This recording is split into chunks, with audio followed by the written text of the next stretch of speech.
his officers have to be standing out there during this, after getting the hugest slap in the face by Marilyn Mosby this morning, then have to stand out on those corners and hear that rhetoric all evening is disgusting. I mean, to hear it over this earphone, it makes my blood boil. What is the reaction? What is the reaction of these specific officers and of everyone in the department, sir? The reaction of the officers today was, I've never seen so many people genuinely stunned of the lack of justice that was done today. You walk through the halls and you would see people crying, sitting by themselves, shaking their heads, hugging each other. It was unbelievable to see at that moment the devastation that was done during that press conference this morning.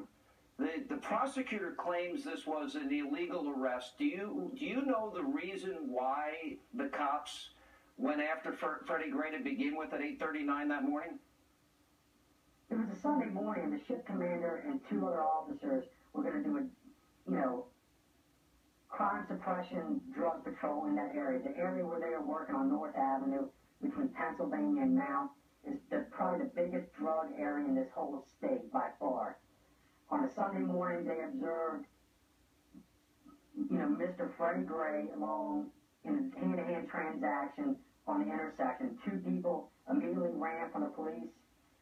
One ran one way, the other ran the other. Two officers called Mr. Gray, and the lieutenant backed around and got the other suspect. So Freddie Gray is a known drug dealer, a heroin dealer, and this is a known drug selling area. Is that correct? It's probably the biggest drug market on the East Coast, possibly. And if you were to take a pin map with, and put a pin in for every shooting or homicide that was in that 4-block area, it would be nothing but pin marks. It's a violent area. It's a drug trafficking area. There's guns and murders and shootings on a weekly basis up there. Did they see him selling drugs or just suspect he might have been selling drugs? He was observed in a hand-to-hand transaction, small items in exchange for currency, at which time they approached Mr. Gray and the other individual, at which time they both fled. A foot pursuit was called out.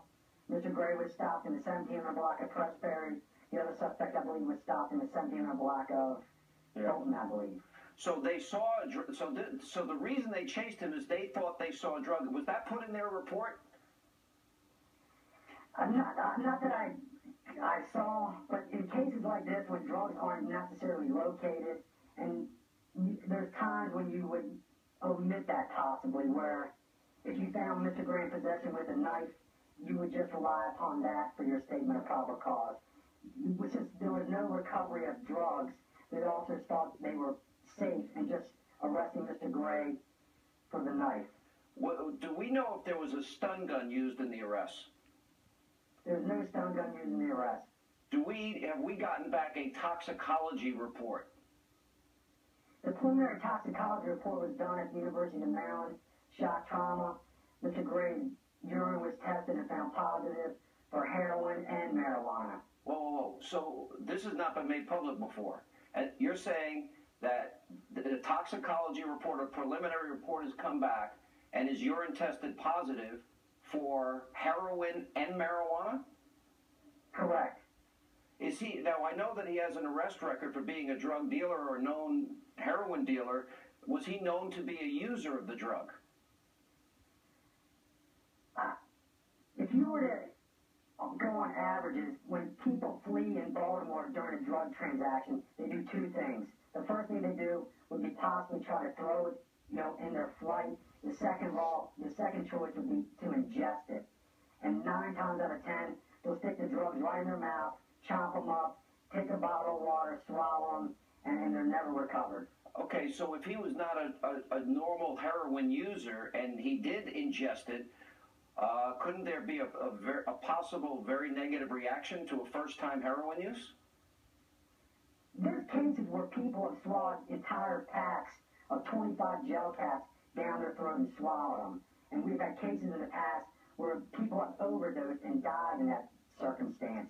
If Mr. Gray swallowed, Lord knows how many pills, 3, 4, 5, 10, there would obviously be an adverse, effect on his respiration, his heart rate, his thinking, and his actions.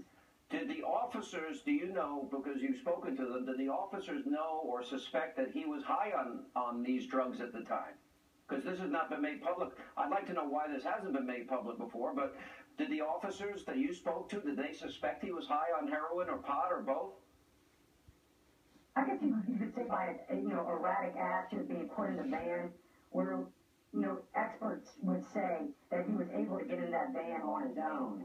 That, his actions would be those of someone under the influence of something. But like I said, in that area of West Baltimore, it's a daily occurrence where you come into contact with numerous people in that state. Yeah, because if he was not a regular heroin user, is it possible, you've seen people, I assume, in the course of your work, and he used heroin, and this could be for the first time, would that maybe explain the initial report by the other prisoner that he was banging his head and trying to injure himself, even though he has now recanted that? It could be an explanation because if he's not a heroin user, his tolerance would be extremely low. If he were to swallow just several gel caps, his actions would be, obviously lethargic, depressed breathing, depressed heart rate, and, he wouldn't be right in a right frame of mind, to say the least. What about the prosecutor, Marilyn Mosby, and she spoke directly to the demonstrators, and she made a number of comments while she made her statement, including to the people of Baltimore, I heard your call for justice. Later on, she said that a couple of times, our time is now. Did you find that statement political? Definitely. If you were even just it's only justice when it's convenient to her. If you were just even looked superficially at the conflict of interest in this case right now, you would shake your head and say, how is it that Dwight Pettit, her mentor, and Billy Murphy, her on a transition team and her largest donor, is representing the Gray family?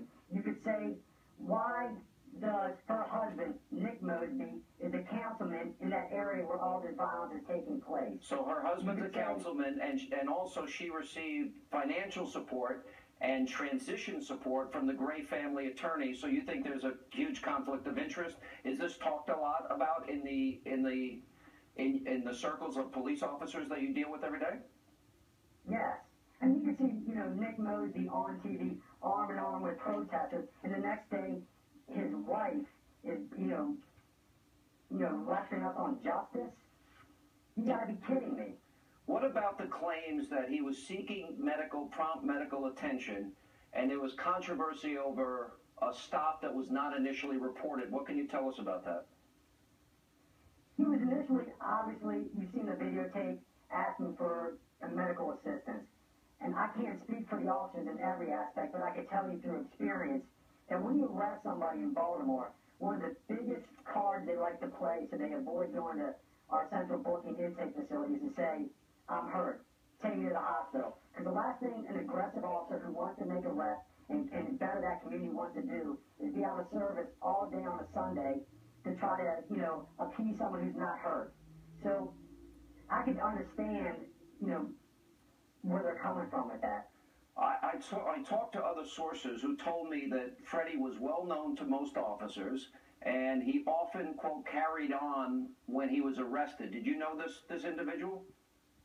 No, I didn't personally, but I do know of Dante Allen, the cohort in the back of the van. You do know him, and the one that changed the story? Correct. The day after we give the prosecutor in this case, the case for the homicide, case for the rest of the death of Fred Gray, the police integrity state's attorney, the chief deputy to Marilyn Mosby, somehow the best friend of Jan Bledsoe, who's Jane Miller, is able to contact an anonymous witness, Mr. Allen, out of the blue. It seems highly unlikely this is just mere coincidence. I want to go through this. So the deputy state attorney, Janice Bledsoe, is in a relationship with the reporter that broke the story about the other prisoner changing his story. Correct. It's a well-known fact that Ms. Bledsoe and Ms. Miller are very close friends. So I guess you suspect then that pressure was brought to bear on this individual. Right. And you know what? The best story that you're going to get from somebody is right after the incident. As time goes on, and Mr. Allen had no idea that Mr. Gray died or is involved in this worldwide crisis right now. Obviously, a lot of witnesses in Baltimore who do see things and do come forward initially do recant over time due to the pressures of the neighborhood and the pressure that will be put on Mr. Allen in this circumstance when the whole world is watching what he's saying and he has to live in that neighborhood. And he was doomed to failure from the start. Once he was outed by Miss Miller, it was a foregone conclusion that Mr. Allen was going to change his testimony to avoid living in that neighborhood under those circumstances. We are obviously protecting your identity. Do you feel you're at risk if your identity were to become known to the prosecutor? Definitely. I mean, I don't have the same First Amendment rights as the protesters or the thugs. I have to come and speak up for my brothers and sisters who are standing out there and being unfairly prosecuted. I'm defending my brother.